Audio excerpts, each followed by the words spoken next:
I thought I would record this, then I could put the video on our website too. So what the heck. We've been heading towards getting ready for the Orlando Mini Maker Faire. Right now, we've only got about 3 inventors that have actually said that they're planning on being there. One From group, here? huh? 3 from here. 3 from here, and we've sent it out to other inventors groups, and I haven't heard from any of them yet. So I don't know where that's going.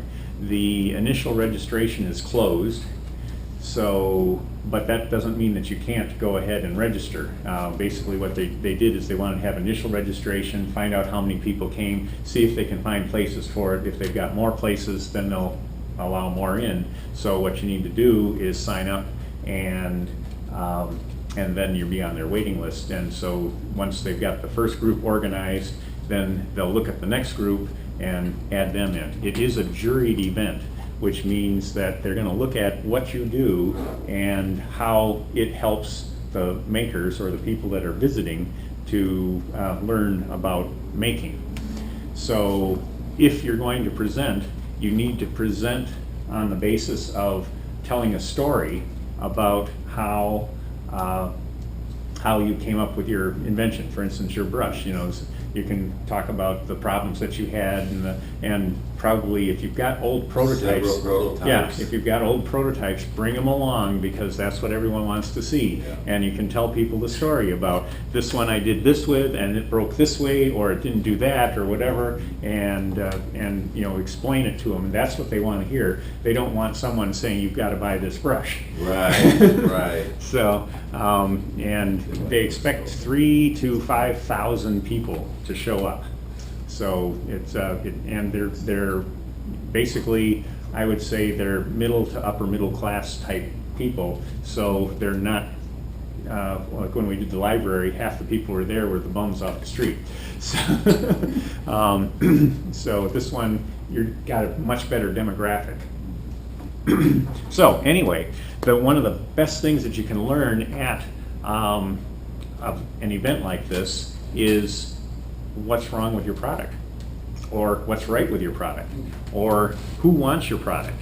So market surveying is a very important aspect of it.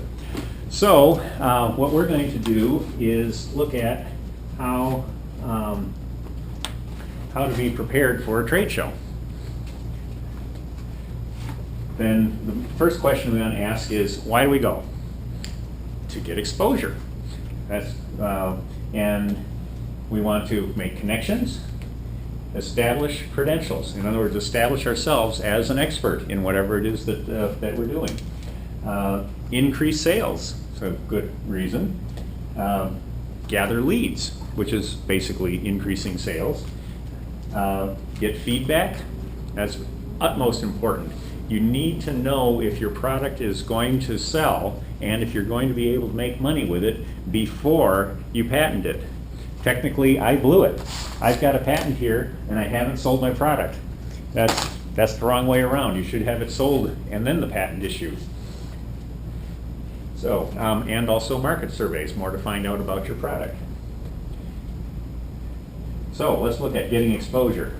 First thing you need is a big sign. That way people can see it. These are not that expensive. We'll talk about that a little bit more later in this presentation. Basically, it tells the benefits immediately, or these are things you need to do. Is here, this one, get up to 20% more submerged time with Max Air swim fins. Bang, right there. Now you know what it's all about. Let's see what else we got. Establish your brand, you put your logo on there, and also gain attention. So you want it to stand out. That means the sign that's sitting down on the table, or just a little one like this, probably isn't going to see it, because nobody's going to see it because there's all the crowd milling around. These are handy for when someone's near the booth to have other pieces of information. There's a maximum height you can go, or do you have to stop it? It depends. This is This is 7.5 feet. That's the max air time. Because in some in some venues you've only got an 8-foot ceiling. So this we're actually going to talk about how to make this later in the presentation. So So anyway, you want to get attention, so have a good sign. This is a whole lot better than crayons on a piece of cardboard. So, want an attractive display. So one way to do that is use a theme tablecloth. Here we're using the sort of the water effect to go with the water stuff. Let's see, video display. When I actually do this, I'll have my laptop with a large monitor, and the monitor will be doing basically a looped run of all the videos that come with this, so that'll be on there. And things to handle. It's especially at a place like a Maker Faire, you want to have stuff for people to handle. Yes? Just had a quick question. Is this information on your website? Not yet, but it will be by, the end of the weekend. Oh. So, I try to, whenever I do a presentation, I try to put it in a PowerPoint so that everyone can have access to it. And of course, we're recording this one, so we'll probably be able to do that. And we'll just edit that section out. Anyway, so we have things to handle, and it needs to be organized. In other words, you need to have literature stands. Another useful thing is a flip book. In this one, I've got a flip book here where if you don't have a monitor, you can just print out all your information, and people can leaf through that. So that's if you don't want to go the whole computer route, you can use flip books that have illustrations of all the various points. Oftentimes, even when you do have a computer to show that, this is a lot easier to access. So, make connections. Notice I'm standing in front of the table, not behind the table.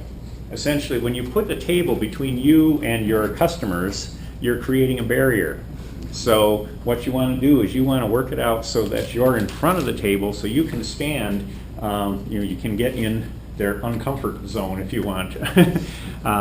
And it's been proven that you actually get a lot better interaction with the customers when you're actually in front of the table rather than beside it.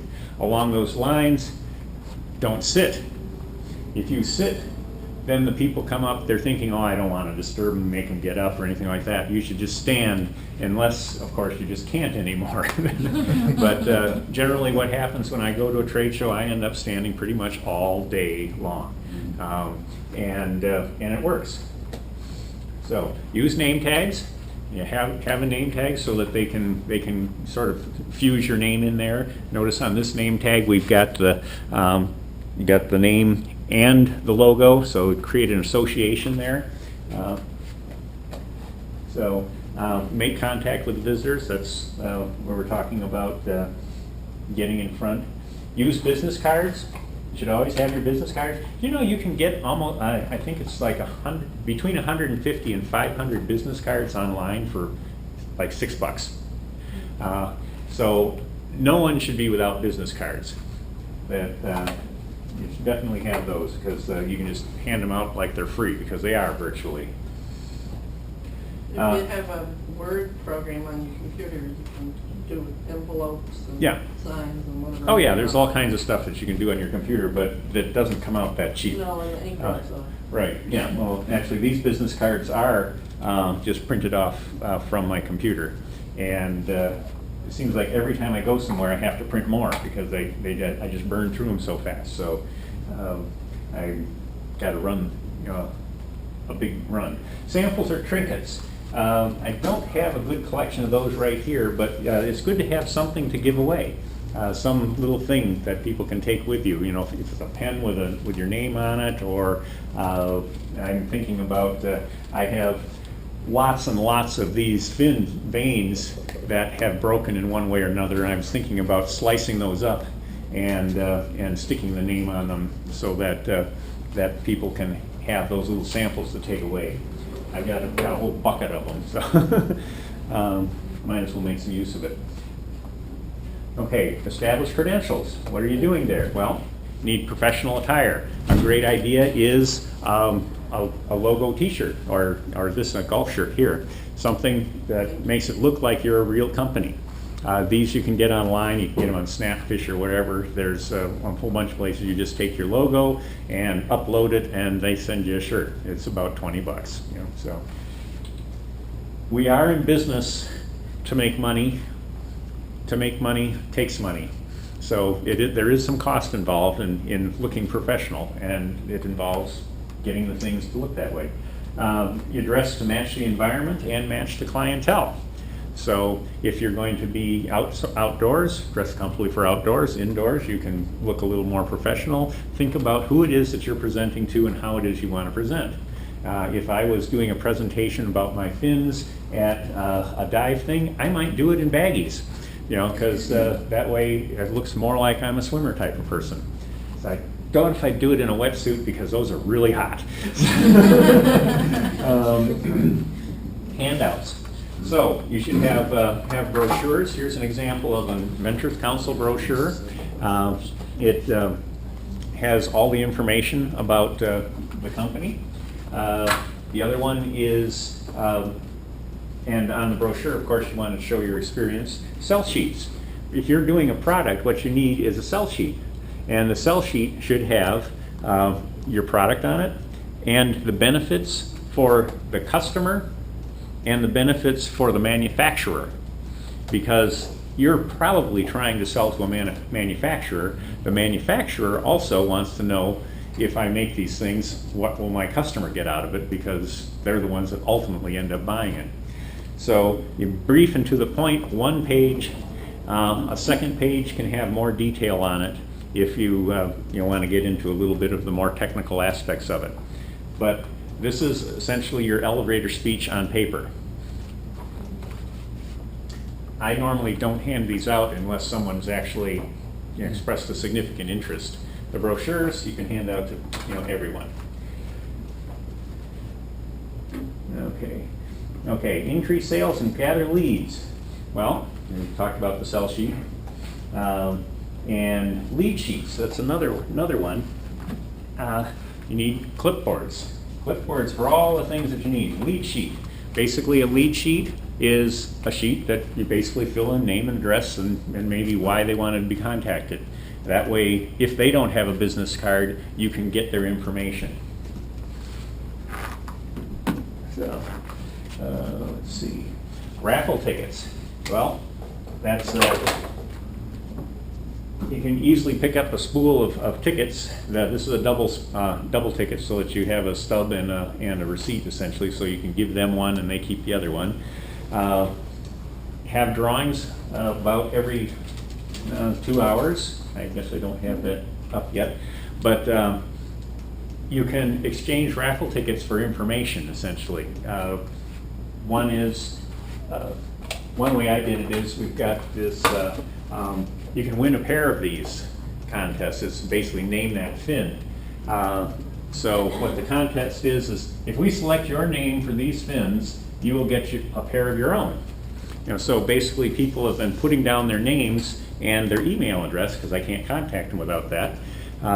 And now I've got their email address, and they've got the idea that, well, if they had a good name, then it would they'll actually get a pair of pins. I really don't have a problem giving someone a pair of pins if they come up with a name that's good enough to be used in the marketplace.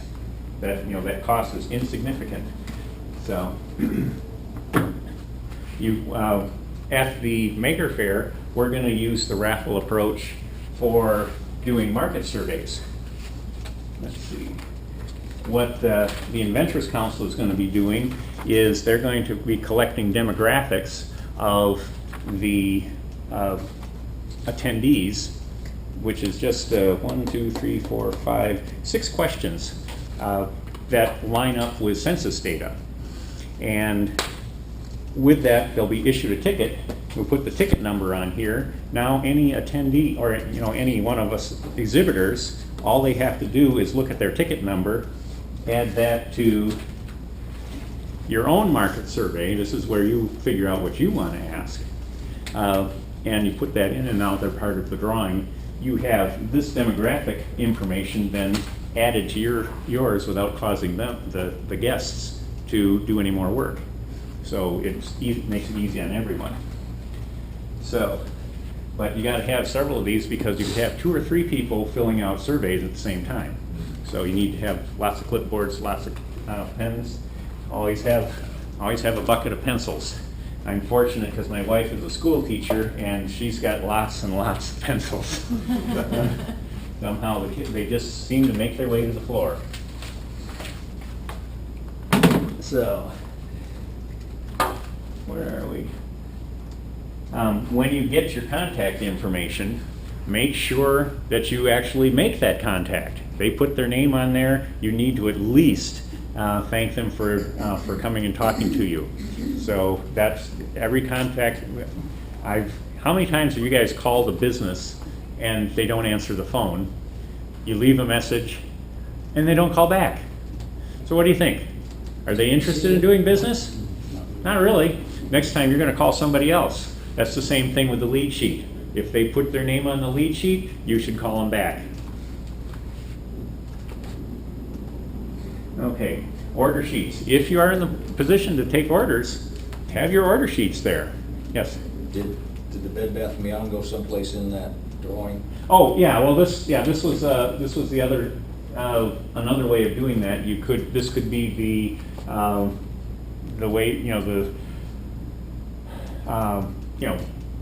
how you go. Actually, I have a Carrabba's one too.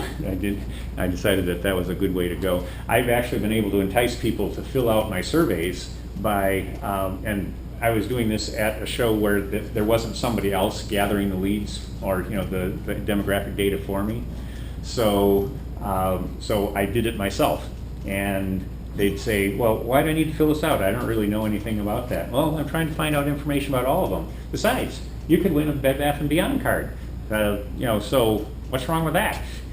Or the other one is, well, you like Italian food? Oh yeah, I love Italian food. Well, you can win a Carrabba's card. So they'll fill it out just because of the prospect of winning the card.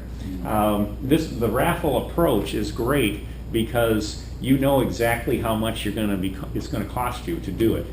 And if you're really clever, you can get them to donate the card to you. But I haven't pulled that one off yet. So that's what that's used for. I suggest that you do. The biggest resistance that I found is in just having one raffle at the end of the day.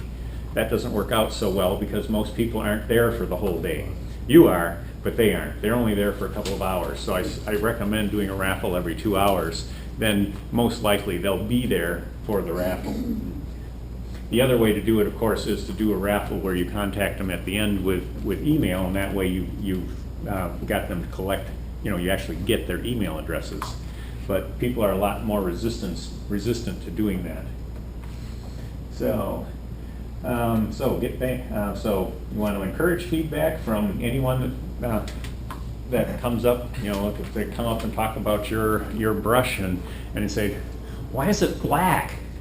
Well, listen to them and see what they have to say. I know, because you're putting down black asphalt, it makes a lot of sense. Yeah. It's going to be black one way or the other in a week. No matter what. Yeah. So your market survey forms, here we go. So offer a benefit for filling out the form. So raffle type drawings, the $20 to $30 gift card works pretty good. And have drawings every 2 hours. Make sure the survey covers your objective. This survey that I'm doing here is very short and to the point. This one is a market survey for the purpose of trying to find out where people get information about scuba fins, because I don't know where do I need to be advertising. That's what I want to find out. That's my big question for this event. So I prepared a survey that asks that question effectively. Read the book Questionnaire Design, which is in our bookstore, and it is an exhaustive book really about how to design a questionnaire. You'll notice that these questionnaires, I've got everything in columns. They say that it's a lot easier for the survey taker to fill out the information when it's in columns instead of running across the page. I don't know if any of you that remember the questionnaire from our previous event. The answers ran across the page, and I agree. These is a lot easier to read. So, and use a helper. It's very difficult for you to stand and talk to someone while there's 3 other people standing in line wanting to do the survey or find out something. And so it's very good to have at least 2 people at your booth. 3 would even be better. Signs are cheap. So this sign here, 24 by 36, full color, is only $25 at Office Depot. At that kind of price, you can't afford to not have one. Now, to be sure, this is actually a little more than 25, because 25 is not the laminated version. This one's laminated, so it was, I think, $35. So, I checked it out just this morning. They actually have composition tools, so you can actually make a sign online and just submit it. Or I recommend, this was all done in Paint Shop Pro on my computer, and then I just sent them the file, and so I knew exactly what I was going to get. You do know they give you a preview when you do theirs, but they do allow you to do a background and put text in and move it around and things, but it's not as flexible as if you actually did it in your own photo editing program. So a good cheap sign support. Here we go. It works. Doesn't take up much space. Relatively inexpensive. Many venues don't allow you to put things on the walls. You can't use tape. You can't use tacks. You can't do a lot of things. So at best you can just lean a sign on the wall. I guess if we got clever, we could figure out how to actually mount this above if you had the room. This sign at the last show, we were in a warehouse, so I was able to actually string strings through the rafters and hang it. But this next one, I don't know if I'm going to get that option. So, PVC pipe is your friend. It's lightweight, uses a friction fit, and it's versatile. You can do pretty much anything with it. So, this is what... Did you design this frame yourself? Yeah. Very good. So, I did it out of necessity. Needed to have a way to hold up a sign. So, here's our materials list. I'm not going to go through and lay this all out, but basically what I want to do is everything that you need in order to make one of these signs is right here in this spreadsheet. Or not spreadsheet, but presentation. So, the total on this comes up to $41.57 before tax. And that includes the cutter, the tool here that you use to cut the pipe, which is relatively nice. So we've got all those. So you end up creating all those parts, and then we gave you a cut list so that you can measure off on each of the 10-foot pieces of pipe where to cut them. And you can saw straight, you can use a hacksaw. Well, you can, but then you've got to account for the blade width, because a couple of those cut lists come out exactly to the pipe length. But there's 72 inches excess. No, 75 inches. So there's 75 inches left over in one of the pipes. So if you make a mistake, you've got a couple of chances to fix it. So anyway, it's got the assembly diagram. All the numbers are pipes. All the letters are fittings, and then the green lines show what fits to what. So here's our checklist. I'm not going to go through it, all of it, but that's more basically the things that we've covered on here. There's more that you can do. So it all depends on what you're trying to do. Notice that one thing that's not on this list is your actual display. What it is that I don't have fins on that list. That's a spelling error. That's very possible. Cords is C-O-R-D-S. Oh, I suppose. Well, my wife is a musician. This is more visible. So we'll fix that. Okay. So that's it. So, we have any questions? I think it's nice that it's relatively simple, isn't cluttered with tons of stuff. Yeah. It looks well Yeah. organized. Yeah, I'm going to be a lot more complicated in mine. I have a full fish tank that I have to put in with the fin in it and everything, so it's going to take up a lot more space. Didn't bring that today. I'd still be setting up. Dave, thank you. That's an Okay. excellent presentation. All right.